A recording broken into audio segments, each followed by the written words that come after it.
Alors, aujourd'hui, on va s'intéresser à un personnage vraiment fascinant de l'époque des Trois Royaumes, Pangtong. Son histoire est incroyable, parce qu'elle se partage entre la réalité historique et une légende tellement puissante qu'elle a presque effacé l'homme qui se cachait derrière. C'est un peu comme s'il avait eu deux vies. Et c'est justement ça, la grande question qui va nous guider. Comment on fait la part des choses? Comment démêler le vrai Pangtang, le stratège de génie, de ce personnage de roman presque plus grand que nature? C'est ce qu'on va essayer de découvrir ensemble. Pour bien comprendre, il faut savoir qu'on a principalement deux sources qui nous parlent de lui. D'un côté, il y a les Chroniques des Trois Royaumes, qui est un document historique très factuel, et de l'autre, le fameux roman, Les Trois Royaumes, une œuvre épique, romancée. Et forcément, les deux ne nous racontent pas du tout la même histoire. Et là, le contraste est saisissant. D'un côté, les archives nous décrivent un homme simple, direct, sans chichi, mais avec un esprit purement tourné vers la stratégie. Quelqu'un d'ambitieux, oui, mais de pragmatique.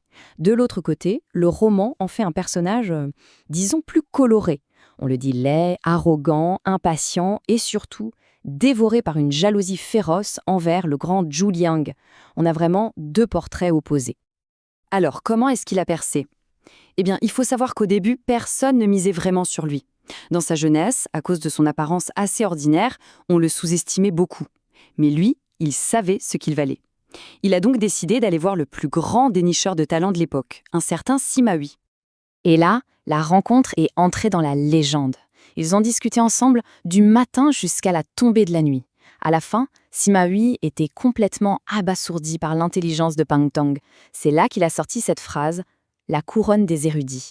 Ce n'était pas juste un compliment, c'était une véritable adoubement. Et c'est de là que vient son fameux surnom. Sima Hui l'a appelé le phénix naissant. Et ce n'est pas un hasard. Il l'a associé directement à l'autre grand génie de l'époque, Zhu Zheliang, qu'on appelait le dragon endormi. En gros, il disait au monde entier « Voici les deux plus grands esprits de votre génération ». C'est de là que vient le fameux dicton « Si vous avez l'un des deux, vous pouvez conquérir le monde ». D'un coup, le statut de Pangtong a changé du tout au tout.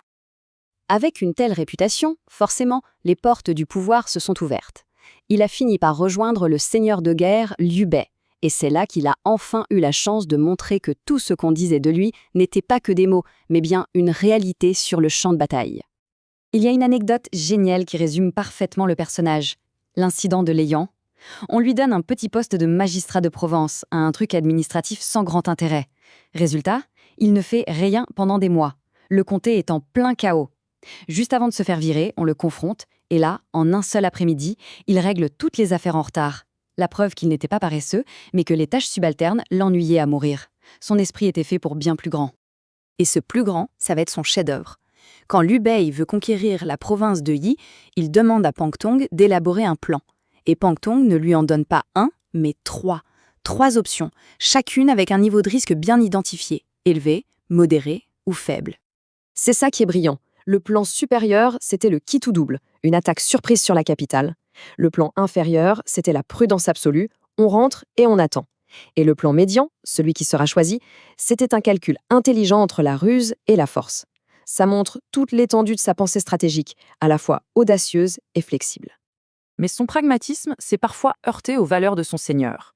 À un moment, Pangtong voit une occasion en or, capturer leur rival pendant un banquet et mettre fin à la guerre d'un seul coup. Mais Liu Bei refuse net. Pour lui, c'était une trahison, quelque chose qui nuirait à sa réputation d'homme juste. On voit bien ici le choc entre l'efficacité pure et l'image politique. On arrive maintenant au moment le plus marquant, le plus célèbre de la vie de Pangtong, sa mort. Et c'est vraiment là que l'histoire et la légende prennent des chemins radicalement différents. C'est là que la fiction prend le dessus. Et de quelle manière? Dans le roman, sa mort est une véritable tragédie grecque. Tout est écrit d'avance. Il y a d'abord un avertissement de Zhu Zholiang que Pangtong, par pur orgueil, ignore. Ensuite, il y a cet échange de chevaux qui fait de lui une cible parfaite. Et pour couronner le tout, il tombe dans une embuscade dans un lieu qui s'appelle la pente du phénix déchu. Le destin, la prophétie, tout y est pour une scène inoubliable. C'est une histoire magnifique, non? Le problème, c'est que ce n'est qu'une histoire. La réalité, elle, est beaucoup plus simple et d'une certaine manière encore plus tragique.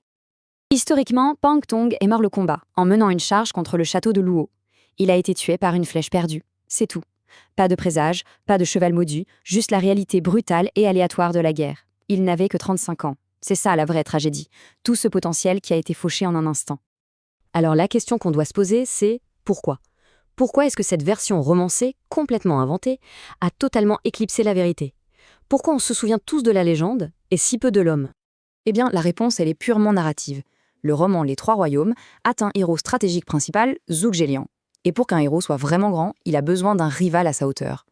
Pang Tong a été choisi pour être ce rival. On l'a donc remodelé, on lui a inventé des défauts comme l'orgueil et la jalousie, tout ça pour servir le récit et mettre en valeur le personnage de Zhuge Liang. Et cette construction du personnage, on la voit dans plein de détails.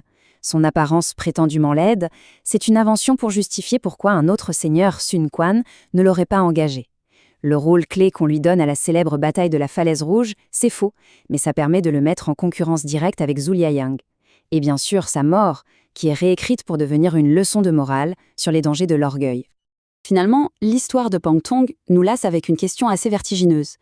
Elle nous montre à quel point une bonne histoire peut être plus forte que la réalité, au point de la remplacer dans la mémoire collective.